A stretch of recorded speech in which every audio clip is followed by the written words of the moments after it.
মাসুদ, আপনি যেহেতু ছাত্র দল বা ছাত্রলীগের কথা আপনি তুলনামূলক একটা চিত্র বলেছেন ঘটনার সময়ের ব্যবধানে, ছাত্র দল বা বিএনপির অনেকের বিরুদ্ধে অভিযোগ উঠেছে এবং কয়েকশো নেতাকর্মীর বিরুদ্ধে তার ব্যবস্থাও নিয়েছে।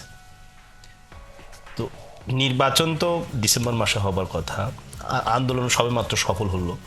সেই আন্দোলনে শুধু বিএনপি, ছাত্রদল, বৈষম্য বিরোধী, ছাত্র শিবির সবাই মিলিত অংশগ্রহণ করেছে। হঠাৎ করে এই ধরনের সংবাদ আসছে কেন যে তারা বিভিন্ন জায়গায় চাঁদাবাজি, বিভিন্ন জায়গায় তাদের টেন্ডার বা প্রভাব বিস্তার করা এবং সংঘর্ষের মতো ঘটনা নিজেদের মধ্যে বা সাধারণ দোকানদারদের সাথেও ঘটছে? এটা হয়েছে কি, চাঁদাবাজিটা তো অনেকদিন ধরে ছিল। চাঁদাবাজি কিন্তু আমাদের এখানে একটা জিনিস, যখন একটা অন্যায়, একটা খারাপ কাজ যখন দীর্ঘদিন ধরে ধারাবাহিকভাবে প্রায় 15 বছর চলে, তখন কিন্তু ওইটা অনেক সময় নিয়মের মতো হয়ে যায়। মানুষ মনে করে এটি স্বাভাবিক। তো হঠাৎ করে এই চাঁদাবাজিটা যারা করতো তারা হঠাৎ করে নাই হয়ে গেছে। ওখানে একটা চেয়ার খালি বসে মানে পড়ে আছে, ওই চেয়ারে যে আগে বসতে পারবে সেই টাকাগুলি পাবে। সিস্টেম কিন্তু এইটাই। এখন ওই চেয়ারে কে বসবে? ধরা যাক সবচেয়ে পাওয়ারফুল হলো বৈষম্যবিরোধী ছাত্র আন্দোলন, তারা সবচেয়ে পাওয়ারফুল। তো তারা ওখানে বসলে আর কেউ বসে না, এরকম হতে পারে।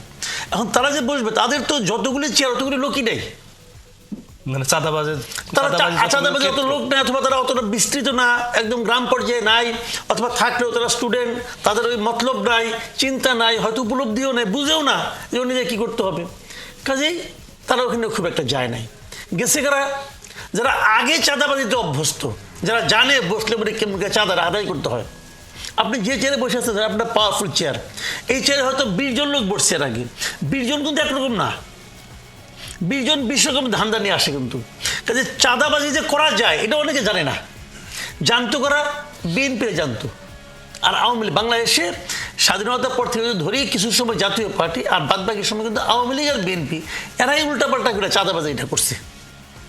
তো যখন আওয়ামী লীগ চলে গেছে তখন এখানে কে বসবে? বিএনপিরাই বসছে, একদম বিএনপির বসছে। আর ইন্টেনশনালি আমার জানা মতে বিভিন্ন জায়গায় জামাতের বসার সুযোগ থাকলেও তারা বসে নাই। কারণ জামাত একটা আদর্শ ভিত্তিক রাজনীতি করে। জামাতের আমির যদি বলে এই কাজটা করা যাবে, তাহলে জামাতের লোকরা করবে। আর আমির যদি এটা করা যাবে না, জামাতের লোক করবে না। ভাই, তাদের এই আদর্শ ভিত্তিক, তারা তো স্টেপ বাই স্টেপ উপরে ওঠে, কিন্তু হুটহাট ওঠে নাই কিন্তু।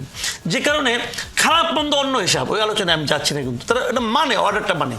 তারেক রহমান বলতেছে তোমরা চাঁদাবাজি করো না, বলতেছে চাঁদাবাজি করলে বহিষ্কার করবো। একজন লোক ভাবতেছে আমি তো শুরু করি, এর মধ্যে আমি 20-30 লাখ টাকা কামাই নেব, তারপরে যে তারেক রহমান আমাকে বহিষ্কার করে, বহিষ্কার হমো, কদিন পরে আবার ফিরে আসুম, দল তোমাকে ফেরত নেবেই। ফেরত তো নেয়, আওয়ামী লীগও নেয়, বিএনপিও নেয়, ফেরত নেয়। আওয়ামী লীগ বলছিল না জীবনে আর ফেরত দেবো না, ওই জীবন ছিল মাত্র 11 মাস। এই যে গাজীপুরের মেয়র ছিল জাহাঙ্গীর আলম, বলেছিল আজীবনের জন্য বহিষ্কার, 11 মাস পরে তারা ফেরত নিচ্ছে। তো ওদের আজীবন মানে 11 মাস। তো এরা কিন্তু এটা জানে যে কদিন পরে যখন জানা যাবে যে আমি না থাকলে ইলেকশনে ফেল করবে, তখন আমার নিবে। তো আমি যদি 50 লাখ টাকা 15 দিনে কামাই করতে পারি, খারাপ কি? তো চাঁদাবাজির অভিযোগ বিএনপির বিরুদ্ধে আসবে। এই জিনিসটাকে বিএনপি যে প্রক্রিয়ায় বন্ধ করার চেষ্টা করতেছে, এটা একটা মানে খুবই ছেলে মানুষের প্রক্রিয়া। তাদের কি করার আছে? তারা তো বহিষ্কার করছে, শোকজ করছে, এটাই তো সমস্যাটা। কি করার আছে? বহিষ্কারটা এই প্রক্রিয়া করলে তো হবে না, সিস্টেমটা দিয়ে হবে না। আপনি তো বিএনপি বিট করেন ভাই অনেকদিন, আজকের দিন থেকে না। তো বিএনপির নেতাদের আদ্যপান্ত আপনি চিনেন, জানেন না? বিএনপির মধ্যে গ্রুপ আছে কতগুলি বলুন তো আপনি? অনেক গ্রুপ। তাহলে এখন কি হয়, একদল বলে দেয় এই যে এই লোক কিন্তু খারাপ, আবার আরেক দল বলে না থামা, এটা খারাপ না, ঠিক আছে, ও খারাপ। একটা এক্সাম্পল দিয়ে বলি, সিম্পল একটা এক্সাম্পল। মাসুদ আহমেদ তালুকদারকে একজন কালকে বসে উঠছেন, কি করছিল? সাদেক এগ্রোর পক্ষে খারাইছে। বাংলাদেশের যতগুলি বড় বড় ব্যবসায়ী, যে 10টা ব্যবসায়ী নাম আমরা জানি, যে বিখ্যাত ব্যবসায়ী, এদের পক্ষে কোন মামলায় বিএনপির উকিল নাই বলেন তো আপনি আমার? এটা ভাই না আছে। তো ওদের বিরুদ্ধে অ্যাকশন না কেন? অ্যাকশন না এই কারণে যে সাদেক এগ্রোর পক্ষে দাঁড়াইয়া এই মাসুদ আহমেদ ওনার গডফাদার কম, ওনার ভাই কম। এখন কিন্তু খালি বিএনপি করলে হয় না, তুমি বিএনপি করো, হ্যাঁ তুমি কোন ভাইয়ের রাজনীতি করো? মানে কোন ভাই? মির্জা আব্বাস ভাই নাকি অমুক ভাই নাকি তমুক ভাই? এটা ভাইয়ের রাজনীতি। এই ভাইয়ের রাজনীতি করতে যখন দল পুরনো হয়ে যাবে তখন এটা হয়। যখন এই ভাইয়ের রাজনীতি হয়, এই ভাইরাই কিন্তু এই কাজটাকে করতে দিচ্ছে না।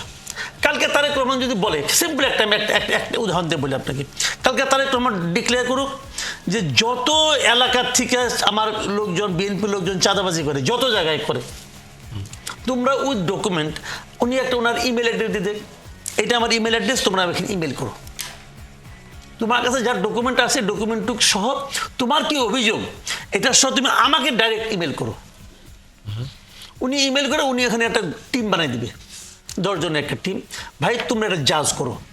কিন্তু এই 10 জন কিন্তু এই নেতারা না, এই নেতারা না, প্রয়োজনীয় লোক ভাড়া করে নিয়ে আসবে, প্রফেশনাল লোককে নিয়ে তুমি জাজ করো কোনটা কোনটা তোমাকে সন্দেহজনক মনে, ওইখান থেকে বৈশাখী সিগনেচার করবে, এই যে এই বহিষ্কার। দেখেন আপনি যে এখানে ডিক্লেয়ার দেখেন আপনি 7 দিনের মধ্যে কমে কিনা। শাস্তি দেয়া বা বহিষ্কার করার যে পদ্ধতি সেটি নিয়েও আপনার প্রশ্ন আছে একদম।